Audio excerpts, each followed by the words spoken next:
Thailand is one of the most popular travel destinations in the world, but it's now facing problems because of too many tourists. And while tourism is a great for the economy, the huge crowds are putting a lot of pressure on the roads, public spaces and the environment. और इतना ही नहीं, local communities पे भी impact पड़ रहा है इसका, और जो ट्रैवल है वो लेस इंजॉयबल हो रहा है. Now here are the some factors that I want to talk about which also indicate over tourism in the case of Thailand.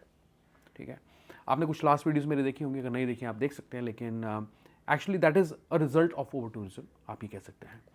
Now पहली चीज़ है कि हाँ ठीक है, वीज़ा फ्री है सबके लिए. कुछ लोग ये कहते हैं वीज़ा फ्री रोक दो. वीज़ा फ्री रोकना is not the solution to the problem, that I believe, personally believe. How we have to streamline that, ये समझना ज़रूरी है. उसको कैसे हम डील करें उसको ज़्यादा समझना ज़रूरी है. वीज़ा फ्री होने से बहुत कंट्रीज़ वीज़ा फ्री करती है, लेकिन हर जगह ओवर टूरिज्म होता भी नहीं. अगर होता है कहीं पे तो it has to be dealt very properly, very responsibly, I must say that. आगे बढ़ने से पहले मैं आपसे हम्बल रिक्वेस्ट करता हूँ कि अगर आप इस चैनल पे पहली बार आए हैं, मुझे पहली बार देख रहे हैं, तो आप इस चैनल को जरूर सब्सक्राइब करें. I am sincerely thankful to all of them जिन्होंने ऑलरेडी सब्सक्राइब कर लिया है. लेकिन अगर आप पहली बार आए हैं तो आपको सब्सक्राइब जरूर करना चाहिए, क्योंकि we talk a lot about Thailand. We also talk about visas of different countries. We talk about travel news, updates और व्लॉग्स भी होते हैं मेरे चैनल पर. तो सब्सक्राइब जरूर करें, शेयर करें इस वीडियो को, लाइक करें इस वीडियो को. अब पहली चीज़ ये है कि what I can think of is train infrastructure. तो अगर आप देखें, हर साल भारी तादाद में लोग आ रहे हैं डिफरेंट कंट्रीज से. जो पब्लिक ट्रांसपोर्ट है इनका, जैसे कि BTS हो गया या MRT ट्रेन्स हो गई बैंकॉक में, वहाँ पे या फेरीज़ हो गई, वहाँ पे काफ़ी लॉन्ग वेट है, काफ़ी भीड़ है, काफ़ी क्राउडेड हो चुके हैं. ट्रैफिक कंजेशन की प्रॉब्लम देखी गई है, specially in the major tourist areas जैसे बैंकॉक हो गया, चिंग माई, फुकेट के अंदर, which is also leading to prolonged travel times, I must say that. अगर आप देखें काफ़ी जगहों पे बीचेस पे जो काफ़ी पॉपुलर डेस्टिनेशन हैं, जैसे को फी फी आइलैंड वगैरह हो गया, या को लाइफ हो गया, यहाँ पे भी अगर आप देखें जो रिसोर्सेज हैं काफ़ी ओवर यूज़ हुई हैं लोगों की तरफ से, और यहाँ पे पावर आउटेजेस भी या वाटर की शॉर्टेजेस भी देखी गई है, नोटिस की गई है. ठीक है, काफ़ी लंबा वेट टाइम होता है रेस्टोरेंट्स में आजकल. अट्रैक्शंस में आप जाते हैं कहीं पे भी, तो वहाँ पे भी भीड़ आपको काफ़ी मिलती है. जो रेस्ट रूम्स हैं वहाँ पे भी लाइनें लगी हैं लोगों की. So it's diminishing the quality of visitors experience, I must say that. हर तरफ से अगर देखें. दूसरी जो चीज़ यहाँ पे मैं देख रहा हूँ वो है एनवायरमेंटल डिग्रेडेशन यहाँ पे. तो टूरिज़्म ही उसका कंसर्न हो सकता है, क्योंकि यहाँ पे आप बीचेस देखें, इनके नेशनल पार्क्स देखें, यहाँ पे लिटरिंग की प्रॉब्लम है.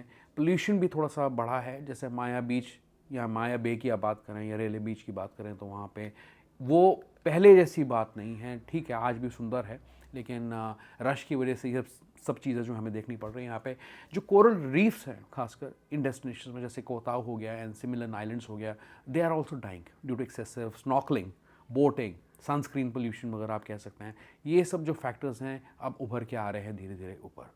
अगर आप ट्रैफिक की बात करें, तो जो हाइकिंग ट्रेल्स बनी हुई हैं जहाँ पे लोग हाइकिंग के लिए जाते हैं, तो यहाँ टेंट लगा के जैसे लोग ऊपर चले जाते हैं, बॉनफायर करते हैं, तो उसमें भी काफ़ी ट्रैफिक देखा गया है. जैसे कि डॉन एथनॉन है इनका, एक एरेवॉन नेशनल पार्क है, which is ultimately leading to soil erosion in that area, and they are damaging the ecosystems. तीसरी चीज़ जो है, अगर आप देखें प्राइसेस और इन्फ्लेशन ऑफ कोर्स एक जगह की बढ़ जाती है, तो क्योंकि काफ़ी हाई डिमांड में है, और ख़ासकर अगर आप हाई सीज़न में चले जाते हैं तो होटल्स वगैरह बहुत महंगे हो जाते हैं. In fact it's not about tourist, लेकिन जो लोकल्स हैं they are also feeling the heat of rising cost actually, क्योंकि इतना टूरिस्ट आ रहा है, एकोमोडेशन महंगी है, फूड महंगा है, ट्रांसपोर्टेशन प्राइसेस जो है उसमें आप देख सकते हैं कि काफ़ी ज़्यादा जो है इंक्रीज़ देखा गया है.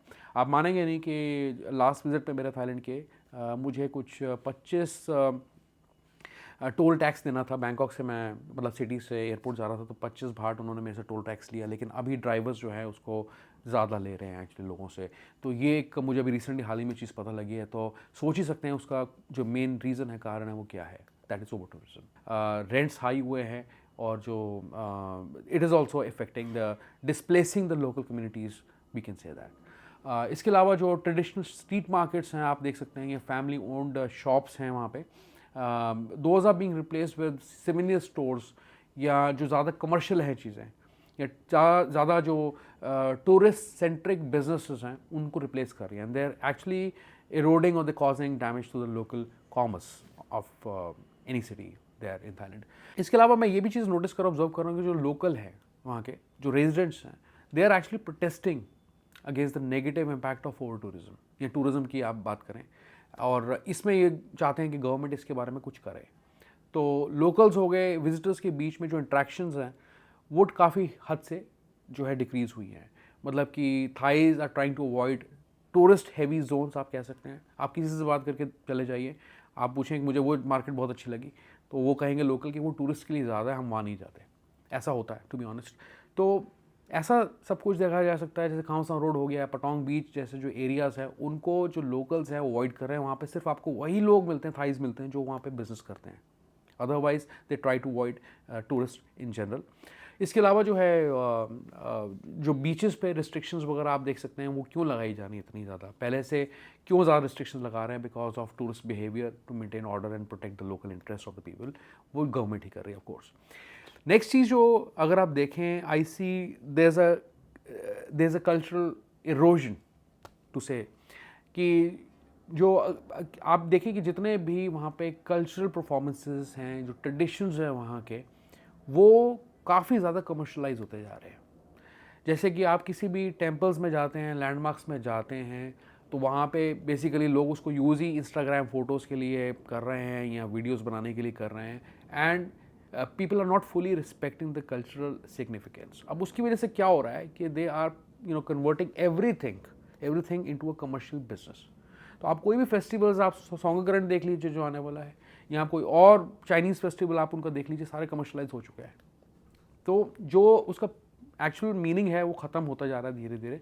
अगर आप देखें ध्यान से, कल्चरल परफॉर्मेंसेज आप देखें वो ज़्यादा बढ़ा दी उन्होंने, ठीक है। एक्सपीरियंसेस जो हैं कल्चरल वो उन्होंने इंक्रीज़ करे हैं, या टाइगर किंगडम जैसी चीज़ों को प्रमोट किया है उन्होंने, एलिफेंट राइड को प्रमोट किया है, जो कि एक स्ट्रेस डालती हैं एनिमल्स की इकोसिस्टम पे भी।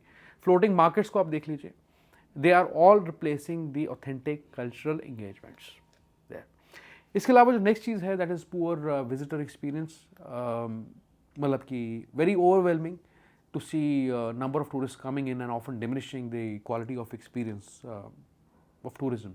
मैं देख रहा हूँ कि काफ़ी टूरिस्टी साइट्स जैसे ग्रैंड पैलेस हो गया बैंकॉक में, वॉतरन हो गया, या फीफी आइलैंड्स हो गए, they are very overcrowded, and visitors themselves struggle to enjoy the sights or take meaningful photos। मतलब मैं देख रहा हूँ कि जब भी मैं ज़रा बैंकॉक जाता हूँ और वॉतरन साइड पे या माइको सियाम पे की तरफ जाता हूँ, तो मैं यूजुअली फेरी करता हूँ जो सस्ती पड़ती है, और वहाँ पे आप देखें कि इतना ज़्यादा लॉन्ग क्यू है उस फेरी को बोर्ड करने के लिए। पब्लिक रेस्टरूम्स वगैरह वहाँ भरे होते हैं जितने भी ज़्यादा टूरिस्टी एरियाज़ हैं। तो ये सब चीज़ें जो है सामने नज़र आ रही हैं। जो many destination have become highly commercialised also, तो जो उनका ओरिजिनल चार्म, ऑथेंटिसिटी है उनकी, वो ख़त्म होती जा रही है, और जो एंट्री फीस भी है वो भी बढ़ती जा रही है। Now what the government of Thailand is doing to mitigate the impact of over tourism, so they have already initiated some steps, measures। तो आप कह सकते हैं कि इन्होंने जो डेली नंबर ऑफ विजिटर्स पे कैप लगाई है, खासकर जो सेंसिटिव लोकेशंस, अगर आप माया बे में जाते हैं, सिमिलर आइलैंड्स में जाते हैं जहाँ कोरल रीफ्स होते हैं, तो वहाँ पे इन्होंने थोड़ी सी कैपिंग करी है। प्लस आपको पता है कि पिछले 2-3 साल से लोग, जब से कोविड हटा है और थाईलैंड खुला है, इन्होंने बातें करनी शुरू की टूरिज्म टैक्सेस की, तो उसको भी ये इम्प्लीमेंट करने की कोशिश कर रहे हैं। Now it's again back in talks to generate funds for sustainable tourism initiatives.